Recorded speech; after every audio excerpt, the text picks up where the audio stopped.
अस्सलाम वालेकुम dear students. Profit on debt एक ऐसा एरिया है जो कि आपको chapter number 7 8 income from business पे भी नज़र आता है, chapter number 10 income from other source में भी नज़र आता है, चैप्टर नंबर 11 एग्जाम्ड इनकम में भी नज़र आता है। इसको ज़रा मैं चाह रहा था कि एक बार डिस्कस कर लूँ, क्योंकि पास पेपर में एक सवाल आया है जिसमें उसने प्रॉफिट ऑन डेट को जब पूछा है तो उसने एक कॉम्प्रिहेंसिव नॉलेज को टेस्ट किया है और बहुत से स्टूडेंट्स को वो नहीं आ रहा था। और नॉर्मली जब चैप्टर बाय चैप्टर हम लोग पढ़ा रहे होते हैं तो हम इंडिविजुअली तो डिस्कस करते हैं प्रॉफिट ऑन डेट, लेकिन कलेक्टिव पिक्चर बच्चे के जहन में क्लियर नहीं होती। और ये वाली पिक्चर तब जब सिलेबस कंप्लीट होता है या उसके करीब होता है उस वक्त ही हम बच्चे को बता सकते हैं। तो सर ये राइट टाइम है जब आपको बताया जाए कि प्रॉफिट ऑन डेट के एडजस्टमेंट कहाँ कहाँ है, उसका क्या क्या ट्रीटमेंट है। सबसे पहले तो ये बात देखिए, प्रॉफिट ऑन डेट का मतलब होता है interest on loan.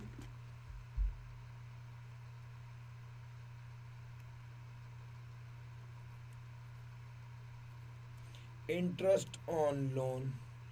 Profit on debt income भी हो सकती है, प्रॉफिट ऑन डेट एक्सपेंस भी हो सकता है। अगर आपने लोन दिया हुआ है और आप पैसा कमा रहे हैं तो ये इनकम होगी, और अगर आपने लोन लिया हुआ है और आप वो पैसा अदा कर रहे हैं तो एक्सपेंस है। भाईजान अगर ये इनकम है तो इसको फर्दर देखेंगे कि ये टैक्सेबल है या एग्जेम्प्ट है। चूंकि कुछ केसेस में प्रॉफिट ऑन डेट की इनकम टैक्सेबल होती है और कुछ केसेस में प्रॉफिट ऑन डेट एग्जेम्प्ट होता है। अच्छा, हम ज़रा इसको एक्सप्लोर कर लेते हैं। जब इंडिविजुअल और एओपी को प्रॉफिट ऑन डेट मिलता है तो ये सेपरेट ब्लॉक आइटम के तौर पे ट्रीट होता है और टैक्सेबल होता है। लेकिन जब यही प्रॉफिट ऑन डेट कंपनी को मिलता है तो वो एनटीआर के तौर पे ट्रीट होता है और इनकम फ्रॉम अदर सोर्स के हेड में आता है। वैसे तो ये भी इनकम फ्रॉम अदर सोर्स के हेड में आता है। ये वाली बात हमने आपको चैप्टर नंबर 10 में भी पढ़ाई थी।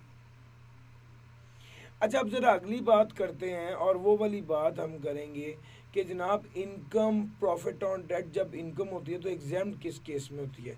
सर जी, जब नॉन रेजिडेंट को प्रॉफिट ऑन डेट वसूल होता है किसी ऐसे बंदे से जो रेजिडेंट इन पाकिस्तान है और वो नॉन रेजिडेंट से लोन लेता है और उसे पाकिस्तान में इस्तेमाल करता है बिजनेस पर्पस के लिए, और उस लोन के अगेंस्ट सिक्योरिटी भी पाकिस्तान से बाहर देता है और ये सिक्योरिटी एफबीआर से अप्रूव भी होती है।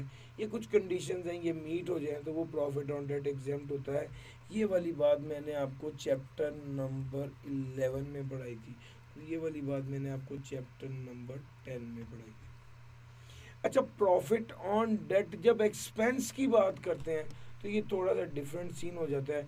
सर जी, हमने इनकम फ्रॉम प्रॉपर्टी में भी पढ़ा कि profit on debt as a deduction allow होता है, एज एन एक्सपेंस इनकम में से माइनस करने की इजाज़त होती है। इनकम फ्रॉम अदर सोर्स में भी हमने ये बात पढ़ी कि profit on debt income from other source में माइनस करने की इजाज़त है, और बिजनेस में भी पढ़ा है कि ये माइनस करने की इजाज़त होती है, यानी अलाउड एज डिडक्शन होता है। ये वाली बात मैंने आपको प्रॉपर्टी का चैप्टर नंबर 6 में भी बताई। फिर चैप्टर नंबर 10 में अदर सोर्स में भी खर्चों वाली जगह पर ये वाली बात हुई। फिर चैप्टर नंबर 7 और 8 जहाँ पर बिजनेस कर रहे थे वहाँ पर भी ये बात हुई।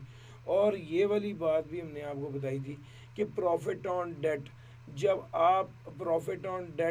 जब आप कमा रहे होते हैं और आपका असल मकसद ही असल बिजनेस ही पैसे लेंड करके पैसे कमाना होता है तो वो profit on debt income from business होता है और इनकम फ्रॉम अदर सोर्स नहीं होता। ये वाली बात मैंने आपको यहाँ पर बताई चैप्टर नंबर 7 और 8 में। जैसे कि बैंकिंग कंपनी के लिए profit on debt income from business होता है और इनकम फ्रॉम अदर सोर्स नहीं होता। तो जनाब ये सारी डिस्कशन थी प्रॉफिट ऑन डेट के हवाले से जो मैंने आपके साथ डिस्कस कर ली। ये सारे पहलू हैं जिसको आपके जहन में होना चाहिए।